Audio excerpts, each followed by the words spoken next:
Thanks for tuning into the channel. And today we're going to be talking about why a lot of people are quitting Turo, and it's due to pricing.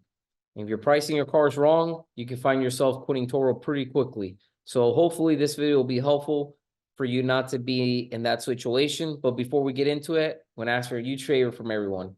Smash the like button, leave some comments down below. Don't forget to subscribe. Also, everything that I'm using for Turo, my lockbox, the no smoking stickers, the tire shine, and more, I put links in the description box below. So go ahead and check them out. And let's get into it.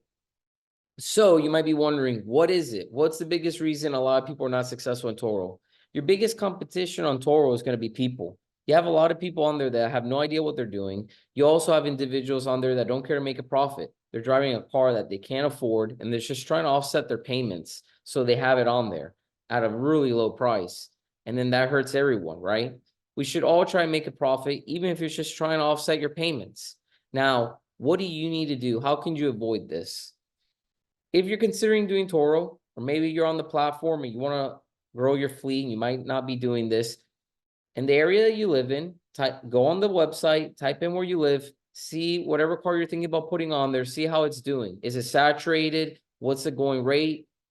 You know, because you're going to be competing with this. If you have a car that you really like, and let's say they're going for 50 bucks a day, and once you do the numbers, you realize they should be renting at 75, then that's not a car to get. Also, you need to see how many days that car needs to be rented at a certain price for it to make sense. If you see that it's not getting booked a lot, again, you shouldn't get that car. Now, you may be wondering, well, how can I get this information?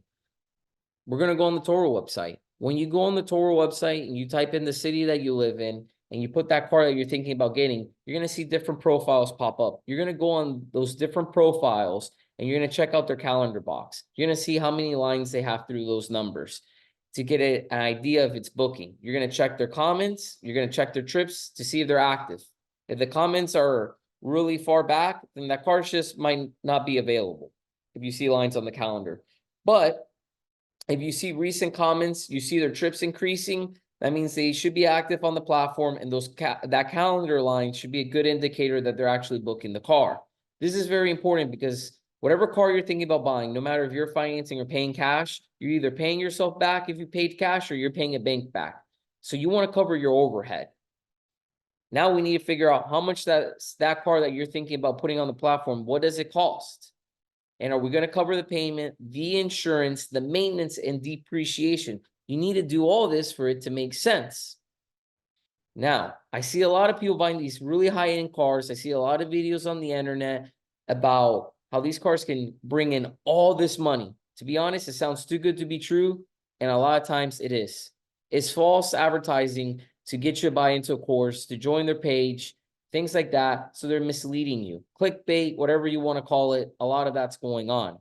If you go on Auto Trader and you find out how much that car costs that you're thinking about putting on the platform, and you go on the actual platform, you see if the market's saturated, you see what the daily rate is, if you see if it's getting booked, then you can do the numbers at home. And you don't have to be great at math. You could just ballpark it. So, for example, when you buy a car, it's going to be that purchase price, the dealer fee, if you're doing a new tag or a tag transfer, doc stamps, and so on. But to make it easier, let's just say the car costs $60,000. And let's not add all those additional fees. We already know the car is going to be more than $60,000 because the taxes and so on. But we're just going to get a ballpark. So let's say you're going to finance the car for 6 years, 72 months. It doesn't matter if you finance it longer or less. You're still going to do the same thing. You're going to take however many months you plan to finance that car for, and you're going to divide it by the purchase price. And that's going to give you a number. That number, let's call it the ballpark. So $60,000 is going to be over $800 a month for 72 months. If I know that the car is going to cost me that, you already know that with insurance is going to be more. You know you got to calculate maintenance and depreciation. If I go on the platform, for example, and let's say that car that's 60 grand, I say, well, I need to at least rent it for $100 a day. And it needs to go out 15 days out of 30, right? To make 1,500, which you're not even going to make that because depending on the protection plan you use on Turo, Toro's going to take a cut. So you have to see what plan you're using. But just to make it simple, you're saying I'm going to rent it for $100 a day for 15 days. That's $1,500. Plus, when Turo takes their cut, that's going to drop.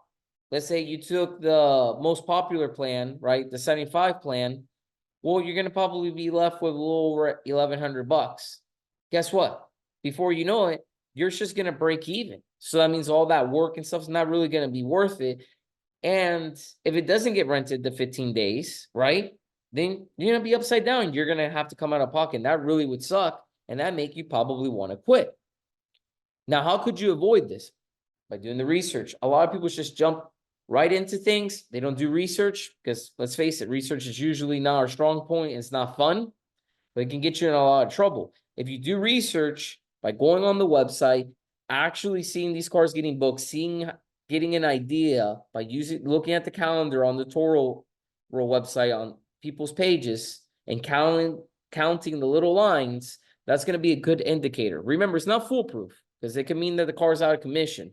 But one of the ways to get a better idea that it's actually bookings is checking those comments. Are they recent? Are the individual trips going up? If they are, that's a good indicator that the car's probably being booked and you can use those lines. Not foolproof, but a good indicator, right? There's always going to be some risk. I'm just trying to help you minimize it. If you see if you check for a while, don't just do it for 1 week, check for a couple months. You're thinking about buying a car for the platform or you're thinking about putting your car, right?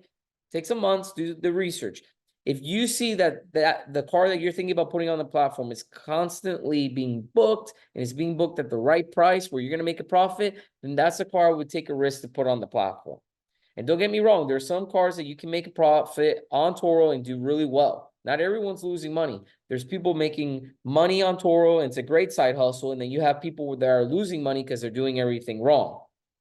And I believe if you do this type of research, this is going to help you find the right car to make a profit.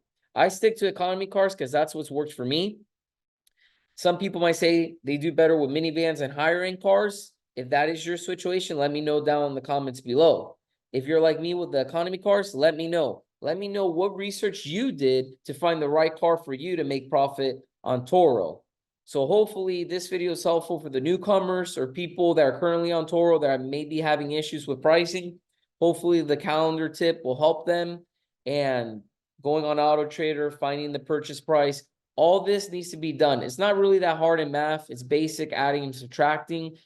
So if you need any more help, let me know in the comments and I'll be more than glad to try to help walk anyone through a purchase or give any tips that I can to help them out a little bit more. Don't forget to subscribe. Check out the links in the description box. Smash the like button and thanks for watching.